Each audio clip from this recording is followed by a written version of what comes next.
What is up, everybody? Welcome to another edition of Drive for Show, DFS for Dough here on RotoGrinders.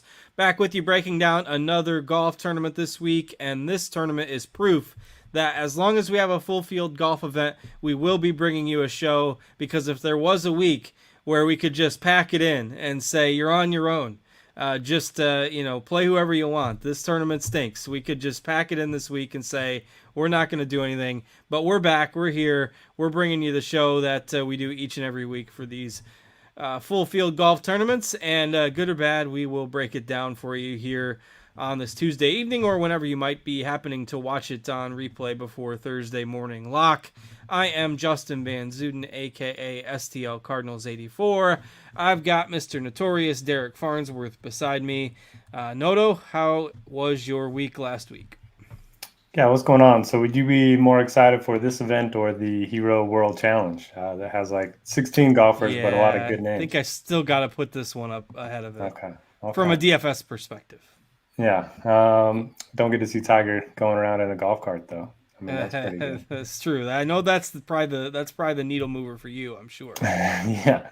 Yeah, give me that all day. But yeah, not the best week for me. A lot of my plays ended up hitting. I just ended up swapping a couple out, and Rory was extremely popular, got the job done. We talked about him as being head and shoulders the best play, and he certainly was. Good course for him, and that he can just hit a bunch of drivers, and we certainly saw that on display last week. Yeah, kudos to Rory, who is surely loving life on the PGA Tour these days, now that a lot of the primary competition has gone to the Live Tour, and he has just been rolling since then. So McIlroy got the win there. Kurt Kitayama, KH Lee finished next in line, and then we had Tommy Fleetwood, who had a good Sunday round, and John Rahm finished 3 strokes back. Aaron Wise, who we talked about last week on the show, had a good week. Sam Burns, we talked about, had a good week. Lee Hodges, I think I threw out there as a punt play, had a good week. Another pretty decent performance by Tom Kim, and then Taylor Montgomery with a 62 on Sunday to climb up into the top 15 himself. Fitzpatrick, Hatton, Cam Davis rounding out that top 15, and those are pretty much all guys we mentioned on the show last week. So you said it, we hit on a lot of guys. It's just a matter of getting the right combination there of 6 of them together, because a lot of the popular golfers did finish near the top. Yeah, for sure. And for whatever reason, I just haven't been able to have much success in these no-cut events. Tommy Fleetwood, man, he was one of my favorite plays at the Zozo the week before, and then comes out and shoots 66, 66, 65 to close out the CJ Cup. So that was a little frustrating, but good to see him playing well on U.S. soil. Although this was more of a links course, so I guess I probably should have seen that coming. Jason Day, another good finish. We kind of joked about playing him last week, but he ended up playing well. Fitzpatrick, another good finish. And yeah, Tom Kim just keeps rolling. The train doesn't stop. That's right. And we also spent an inordinate amount of time last week trying to figure out what the stroke discrepancy would be between first place and last place. So I had to make sure I checked this out. And because Noto had originally mentioned 40, and I kind of laughed it off. And then we saw what some of the scores were the previous time they played at Congaree, and then thought, you know what, somebody might go out and shoot 24 or 25 over par. Well, last place was plus 19, and Rory was minus 17. So 36 stroke difference between first and last. So you weren't too far off with that 40 guess there.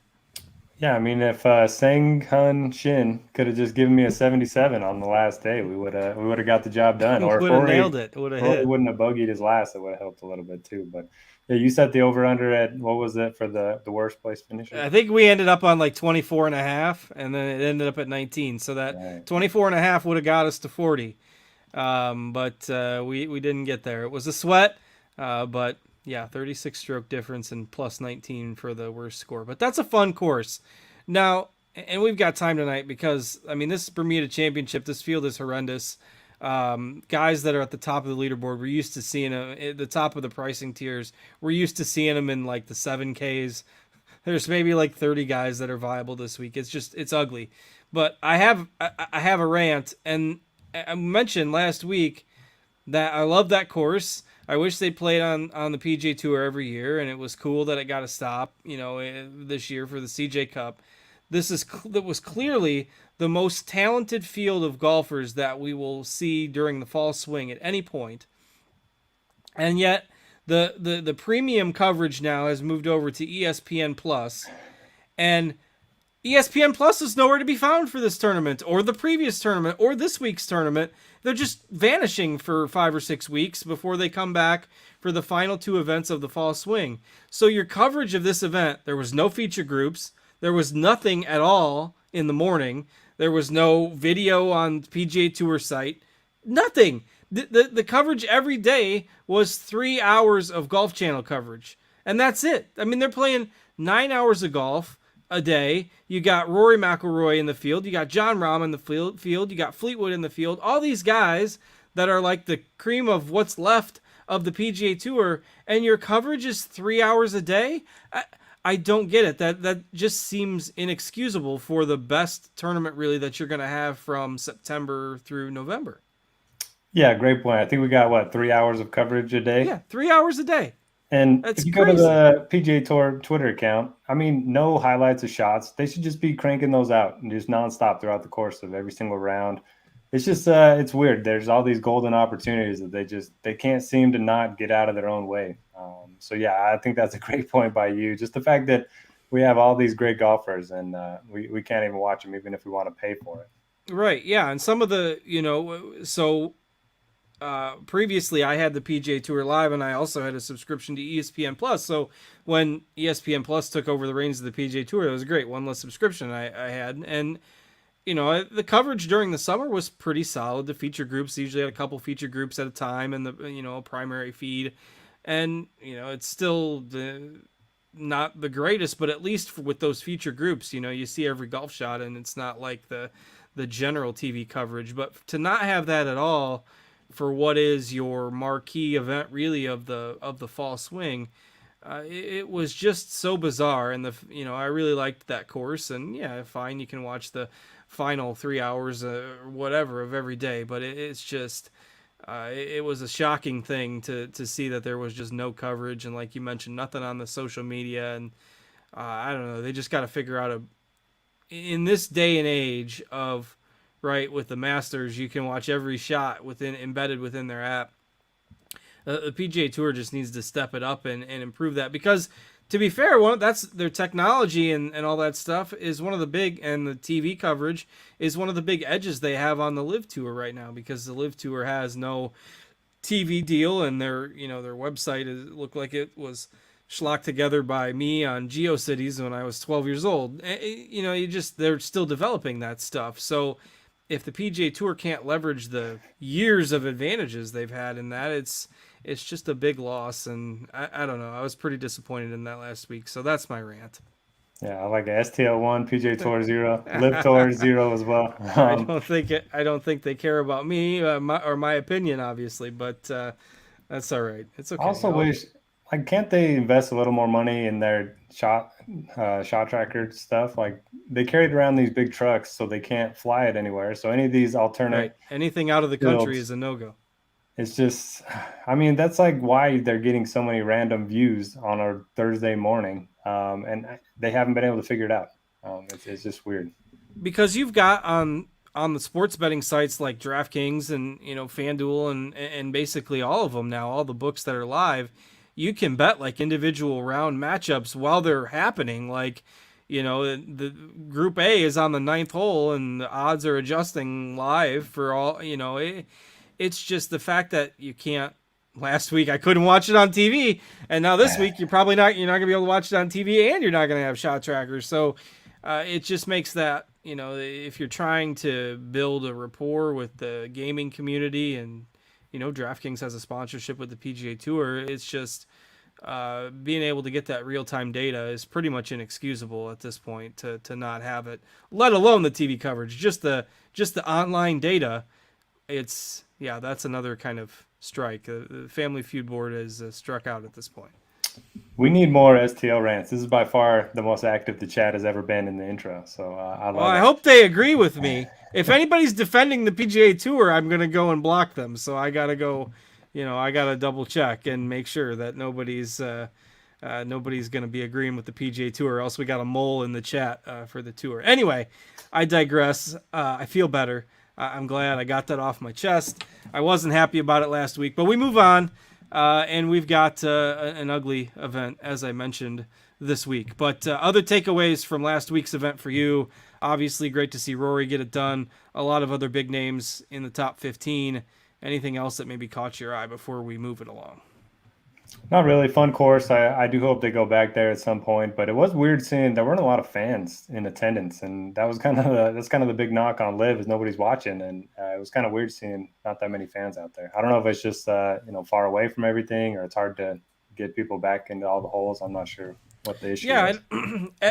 Whether it's the time of year, right? It's in the Southeast, and in football season, everyone's over, drooling over SEC football, and so that takes priority on Saturdays and probably Fridays as well, leading up to it. Maybe if they move that back to a different time of year, whatever event they plan to use that course on, it deserves to be a full-fledged PGA Tour stop, I think. I mean, as much as I love the John Deere Classic because it's only a half an hour from me and I can go there and watch, that course for PGA Tour pros is just it's boring for those guys, and it's the same 25 under every time. The Congaree is just so much more suited to a PGA Tour style event that I hope it gets a full-time stop. Of course, I hope it doesn't take away my JDC, but there's just a lot of those courses out there that I think it would be better served to have a full-time stop. So I agree. Were you sad that the JDC didn't get elevated status? I kind of hope that they rotate that. Like if they gave the JDC, an elevated status once every 4 years, then you're going to get some of the big names, Sure. show up there. And I think that's going to be good for all events, but it doesn't Yeah, sound it'd like be that's good. in the plans. It'd certainly be good for, an event like that one where they haven't had big names for, or when they do, it's when they're first up and coming, like Spieth, and then they don't come back. So it would be nice to see that. Yeah, then at least you get the draw maybe every now and again for some of those players that otherwise just skip over that event every year. Like they're doing this week. That was a perfect segue. They're skipping this week because they don't want to go to Bermuda. Last year, infamously, they ran out of alternates at this event. The field ended up not being completely full last year. Now, I think that might have been because of like a vaccine mandate, if I remember correctly, and that's why they had so much trouble filling, part of the reason. But, I mean, it's still a pretty weak field. This year, 132, I believe, in the field at Port Royal Golf Course, which is a very short venue. We've seen a lot of short hitters here have success, and 3 years of data, I believe we have. And this will be the 4th edition of the tournament. So what do you have on the course this week? Yeah, we're hearing issues already. A couple guys haven't been able to get their clubs. So, yeah, just definitely keep track. We're going to have an airline rant in here if we go on too long. Just keep track of the PGA Tour comms Twitter account to make sure that none of your guys end up withdrawing late. But the story of the week for me is going to be the weather. I don't know if we're going to be able to get 72 holes in. I don't know if they're going to be able to get hardly any holes in. From Thursday all the way till next Friday, thunderstorms every single day. So I'm a little bit worried about it. Looks like it's going to rain a ton. It's going to be windy. So if they do play, it's going to be difficult. And you're going to probably see a lot of in-round withdrawals as well. If you get off to a bad start, they're probably just going to head out of there. But the course itself, extremely short, 6,800 yards for a par 71. That is, just mini golf compared to some of the other PGA Tour stops. And especially when you consider the fact that there's 3 par 5s and 3 of the par 3s are over 210 yards. So a lot of the length is hidden in those par 3s. So this is really going to play extremely short, which brings me to my next point. Distance doesn't matter this week. Brian Gay, probably the shortest hitter on the PGA Tour, won here. Brendan Todd won here. So you don't need to worry about distance. You probably don't need to worry about off-the-tee metrics all that much. I mean, you could maybe look at accuracy, but the longer hitters are going to be clubbing down on a lot of the holes. So that's going to be a little bit misleading when it comes to hitting fairways this week. I looked at the top 10 finishers the last couple of years. They were good in greens and regulation, good scramblers, good birdie makers, good putters. So, that's kind of what I'm looking at this week. Basically everything except off the tee. Yeah, definitely agree with those thoughts. The distance, certainly not needed here at all. Keep the ball in play, give yourself some birdie looks. And this is a course that really the main defense is the wind. We saw the first year it was played here, there wasn't a whole lot of wind, and the winning score was well over 20 under, and just around 15 under the last 2 years. You mentioned the risk of thunderstorms, pretty much every day. I don't know if that's like a thing down there this time of year. If it's if it just generally rains every day, if it's like the Florida in the summer thing, it seems abnormal to have that chance of rain every single day for like 10 days. But maybe it'll certainly be on and off golf, and yeah, that would worry me too about some potential withdrawals if somebody decides, hey, I don't want to travel just for that. But we'll definitely have to keep an eye on the forecast. It would seem very shocking if they got all 4 rounds in without any type of delay. And the wind, as of now, is kind of scheduled to increase as the tournament goes along by the day. So if it is windy, that will make the course play a little bit more difficult, but the rain could keep things soft as well. So another course that's probably going to yield some birdie looks, but can be tough if the winds pick up. And you might want to consider stacking, tee time waves just in the event, even no matter what the forecast says, because we don't know when there's going to be delays and when there's not. But we'll make sure to monitor Kevin Ross' forecast this week and see maybe what he thinks. But could end up being an advantage, and maybe one that's a little bit unpredictable, depending on when the guys are able to play and how many holes they're able to play. Yeah, after last year's Players Championship, where it looked like there was a clear advantage for one edge, and it ended up flipping because of the delays. Completely. I love the idea of just stacking both sides anytime there's really big wind and rain in the forecast. All right. I guess I've stalled long enough. Let's go. Let's break it down. Holy smokes. Almost all these guys at the top are usually punt plays that we're like maybe considering. And here we are. No offense to Dietrich and McCarthy and Seamus Power, our good buddy. He's back over 10K again, but it's not because he's been winning every tournament or finishing in the top 10 every tournament. It's just because he's all that's left. Aaron Rye, Mark Hubbard. I remember Justin Lower being 6,400 a few weeks ago, and these are your top guys in the field. Like, if there wasn't ever a week to consider simply fading the chalk because we really don't know what's going to happen and some of these guys are going to completely bust, and there's not a whole lot of difference between the 10K guys and the 8K guys, like, this is the week in your GPP builds to be not afraid to go off the reservation a little bit. It has to be. Yeah, exactly. And usually in these weak fields, we say, oh, there's not a big difference between the 6Ks and the 7Ks, so you might as well just go stars and scrubs. But the stars aren't stars, and the scrubs, I mean, I haven't even heard of half the guys in the 6K range. I do think there's a big drop in talent, after we get under 7,000 on DraftKings. So for me, I'm not going to be starting lineups in the 10Ks. I certainly like a few of them up here, but I do like the balanced approach a little bit more. And yeah, I mean, just, my model spits out ratings each and every week. The highest rating this week is 84.6. That's the lowest I can ever remember it being in an event. So it just goes to show that there's not a lot separating the middle of the pack from the top. But yeah, I mean, Dietrich is probably the most talented golfer in the field. We don't see him on the PGA Tour a whole lot. Hasn't been great in America, but this isn't in America, so maybe that's a feather in his cap. McCarthy's been really good at this place. Moronk's been good overseas, but he doesn't play on the PGA Tour much. Then you have like Seamus Powers, a course history guy that hasn't been hitting his irons well. Aaron Rye, I heard an interesting argument for Aaron Rye. So he wears the 2 gloves, so that's going to be good in the rain. And then he also has iron covers, which nobody uses on the PGA Tour. So, nice. So he's going to keep those. He's going to be nice and dry. Yeah, and 2 gloves. He's going to be ready to go for this rain. I do like Hubbard. He's probably my favorite of the bunch. But again, I don't think you need to make a stand on anybody up here. Did you ever think you would say I like Hubbard at 10K? I mean, he's the only guy of this range that I've actually been playing a lot of lately. He's been a good short game guy, and his irons have been good. So I actually don't mind him. But yeah, you're right. Not a 10K. It doesn't seem like. Somebody's got to be there. So it is all relative in this field, and he is very safe at that salary. Definitely an opportunity for somebody to sneak up and grab a win this week, and it'll be get into the Masters. What's that? the winner gets in the Masters. Yeah, I mean, Crazy. you know, we talk about how weak of a field this is, but can you imagine the pressure and the stress for some of these guys? If there's like four guys in contention that none of them are currently in the Masters, and just the difference it can make for the careers of some of these guys, it'll be riveting for the 2 hours that you're able to watch it on Sunday. If there's a mix, a bunch of different guys in the mix that have a lot at stake. So from that angle, it is pretty cool.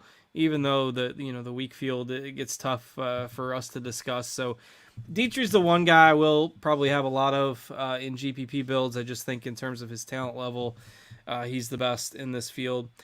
He's been playing well worldwide, and he's had strong finishes in fields that are much, much more difficult than what he's facing this week. He's making an effort to play on the PGA Tour more. I won't have a whole lot of probably the other guys above 10K, but I do like him a good bit. So otherwise, I agree with Noto's approach. I think going into that 9K range to start out helps balance out that build a little bit. And really, there's not a lot of drop off. Nick Hardy's been playing well. SH Kim had some really good finishes. You've got Knox, who's like a short course specialist in here. So who are some of the guys you're looking at in the 9Ks?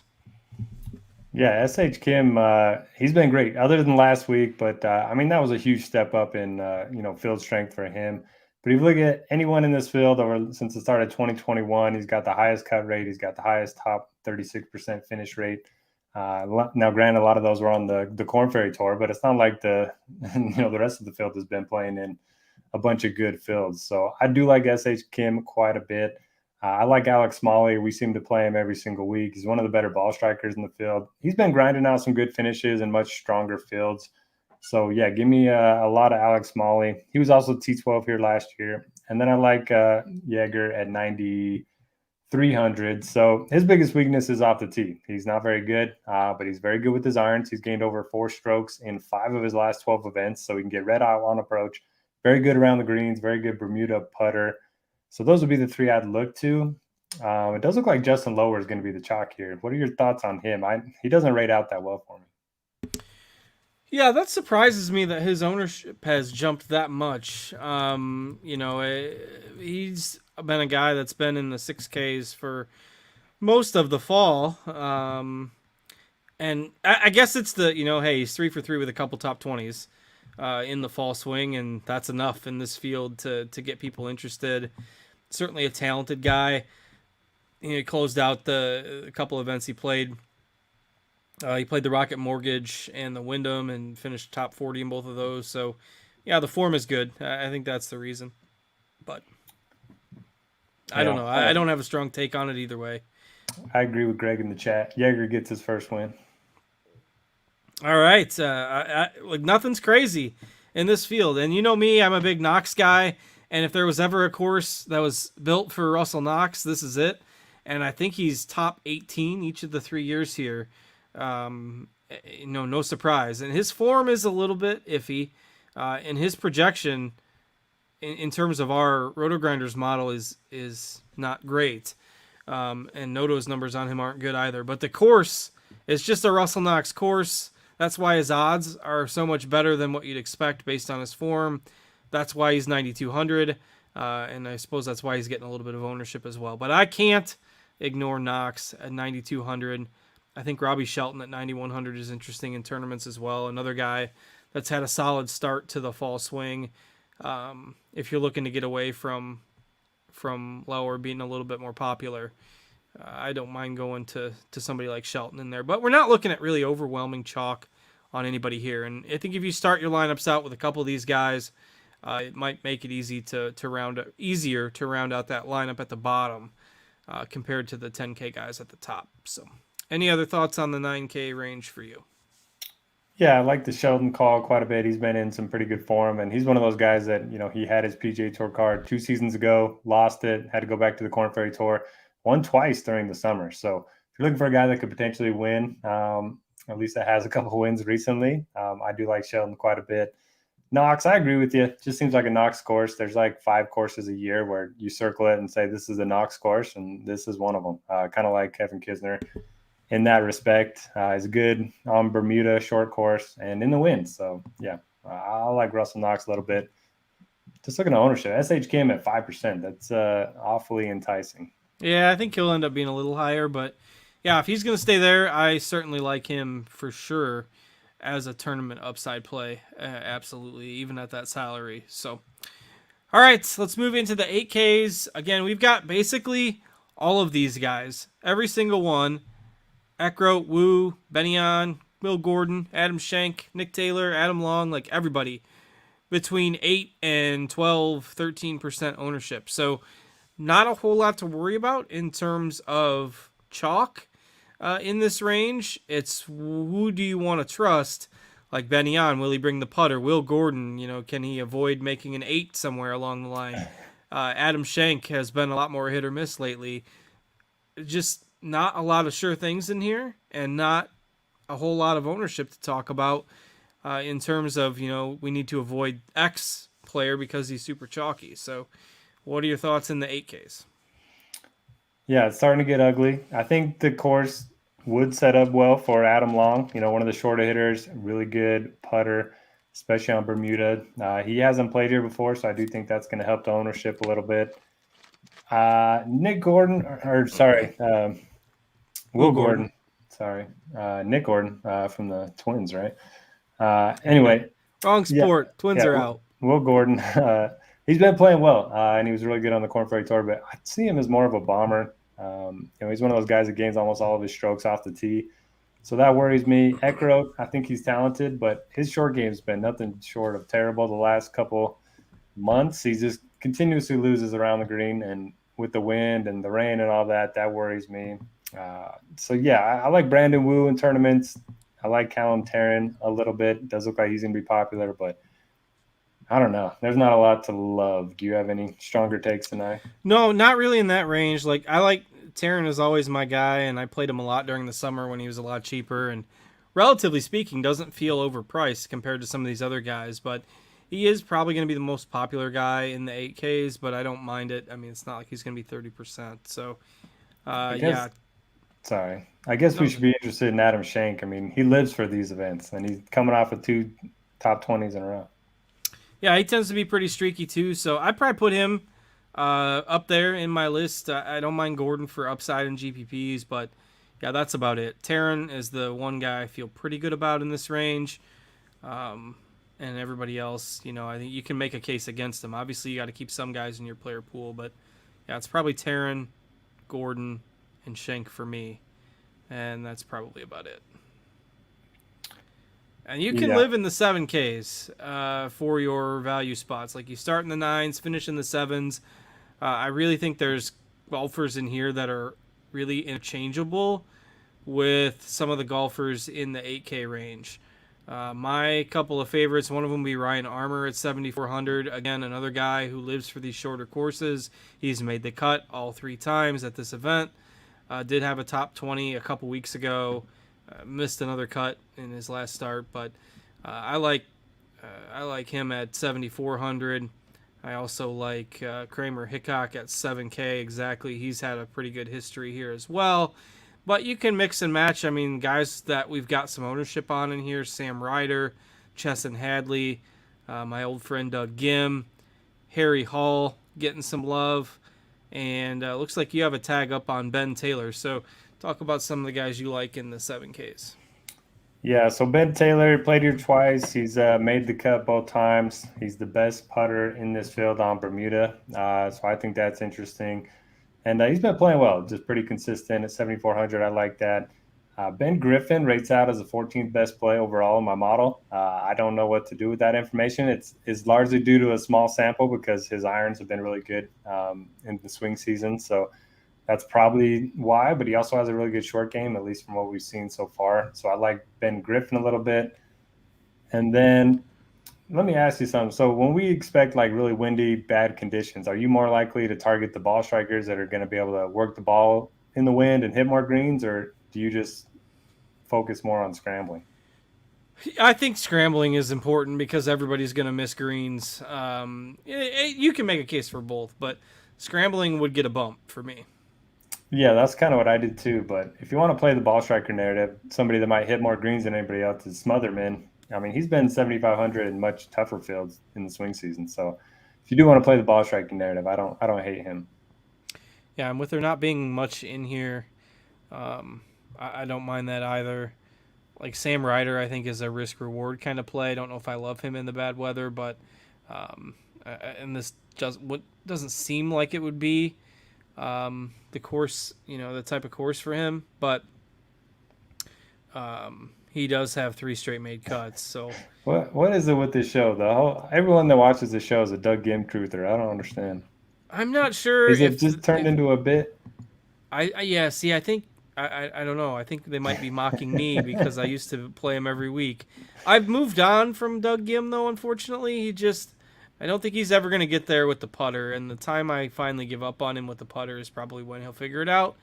But yeah, he hasn't done much of note really for a while, so it hasn't burned me yet. But I haven't played him in probably a good 2 months. Yeah, just save him for the players if he gets in this year. I If he don't know if gets in. he will be able to get in. One other guy, Kevin Yu, he's one of the top guys in stroke gained tee to green right now on the PGA Tour. He's gained over 4 in each of his last 3 events, so he's a guy that I like quite a bit too. All right. Let's see. We get down not much else above 7K. Really not much below 7K either. I see that Hondizzle has Brian Gay, past champion, tagged. That's interesting. He's finished first, third, and 12th here. The form is pretty rough. Noto's model hates Brian Gay, but we've got 6% ownership on him. So the course history truthers are uniting behind Brian Gay this week. I mean, I'm surprised he's 108th in the model this week. That seems pretty high to me. Well, you said you didn't know half the guys in the 6Ks, so the 20 that are below him are the 20 unknowns. Yeah, the guys I don't have any data for, probably. It's just brutal. Grayson Murray's in the field. How about that? Yeah, I don't know what to do down here, really. I mean, Brian Gay, he does hit fairways, and he does like the course. And he was in similar form each of the last 3 years entering this event. So it's You not know the who I craziest you play. know who I always throw out in these events? Scott Brown. Uh, Scott Brown has like won the Puerto Rico Open. It feels like 60 times because he's always in the mix there. These and I did not look at his. You got that handy? What's Scott Brown done here? I know he's probably played. he T39 last year. I was hoping you were going for a different Scott. Oh, let's see. Scotty G. He's in the field. Our good buddy. Boy, the bottom part of this field stinks. Chad Ramey at 6,900. He's probably the most known name there at outside of Brian Gay, and I think he's fine. But Scott Brown, I don't mind. One of the masters of the weak fields, but like under 6,500, there is literally nothing. A lot of red on our cut probabilities and ratings in our lineup HQ tool. So just like in theory, you should see a higher 6-6 percentage this week because it's only 132 golfers and the bottom of the field is so weak. But there's also a lot of unpredictability here with the nature of the tournament and the weak field. So, anybody else you want to pass along here?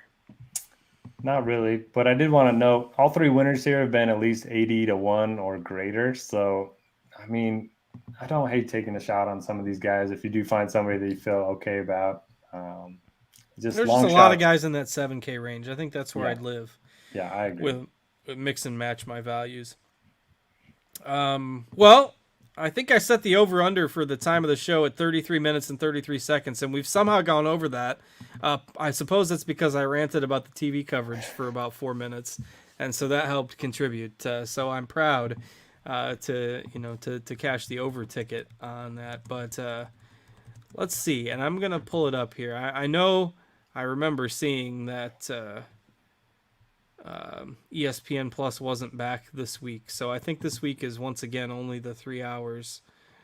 Bermuda Championship, yes, 3.5 hours on Golf Channel, or 3 hours on Golf Channel every day once again this week, and that is it for your coverage of the Bermuda Championship. But see, this week I can kind of excuse it because this isn't an event with a lot of big names like last week was the one that just really found bizarre.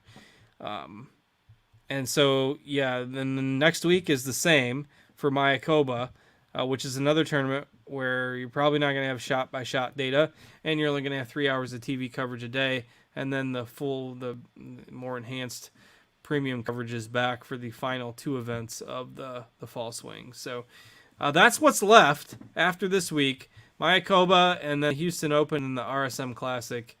All of those should have stronger fields than what we have this week, which isn't a very high bar to clear, but those are the 3 events that we have in the month of November before we take the winter break. So anything else for this week for the good of the people? Do we got any questions? Let's take a look there. I don't think we did. Don't think we have any questions. Hopefully the PGA Tour will drive their trucks down to Mexico. We can get some shot tracker next week. See, I can't remember if we did. I'm going to look at the WGC. They did, but not for this event. I couldn't remember if they did for Mayakoba, but they keep. The good news is that they generally keep the leaderboards on the PGA Tour site, so we can try to. We could talk about Live Miami, their finale. Well, they're done. This is it for the year already. It's like some kind of match play, stroke play. The teams competing against each other. It actually sounds kind of cool, but I don't really understand the rules. I didn't look. You need a flow chart to follow it. Bad news for you, Noto. Last year at Mayakoba, it was shot 2 from the fairway, shot 3 from the green. So but they have time. They have an extra week to drive down there. They can do it. We'll see. Probably not. They drove to Mexico City for the WGC Mexico. Yeah. Again, I've already ranted enough. Oh, there's a good question for you. What's that? Comp courses for the week. Harbortown without all the trees. I think Harbortown's good. I think El Camaleon, which we're going to see next week, is pretty good. I think any of these coastal courses are pretty good. Maybe the Corrales and those type of courses that have similar grass right by the water, and Harbortown as well, I think is good. All right, with that shot 4, Greg says shot 4 from the native area. That's what you don't want to see. Do you remember last year? Some guy was like 300 par, and then an hour later they changed the score. Oh man! Like 6 what over. tournament was that at? Was that Mayakoba? I thought it was this one. That's right. That was like several guys. The score changed. No bueno. With the no shot tracker, the no T. You got no shot tracker. You got no TV. You got nothing. And it's 2022, folks. You got to get with the times, PGA Tour. Come on. We will support enhancements in technology and improvements to try to keep your fans. Like, you got to understand what your fan base is gravitating towards. It's not, everybody going out and sitting in the lawn chair watching on the course. You got to have the media coverage as well. And to help, drive that engagement and keep everybody away from the Live Tour. But all right, enough ranting for this week. Even though this field is not very good and this tournament isn't very exciting, and I would probably encourage you to be a little bit cautious with your bankroll this week, given the nature of the tournament and the weather. Who knows if they're even going to get a full tournament in. Hopefully they do. And hopefully somebody can take down some big money, whether it's the Players or the U.S. Open or the Bermuda Championship. If you win a bunch of money, you don't care what event you won it in. So for Noto, I'm Justin. Thanks to Devin for producing behind the scenes and listening to my rants tonight as well. And we thank all of you for joining and watching. And be sure to hit that like button on your way out. Subscribe to the channel. If you like what we have to offer over at RotoGrinders, you can get a notification whenever we go live. We don't just do golf. We do NBA. We do NFL. We do college sports. College hoops is getting ready to start up again. NBA is already in full swing. NHL is full swing. Busy time of the year on the sports calendar. So, as always, thanks for joining us. We'll be back here next week, everybody. We'll take care and see you later.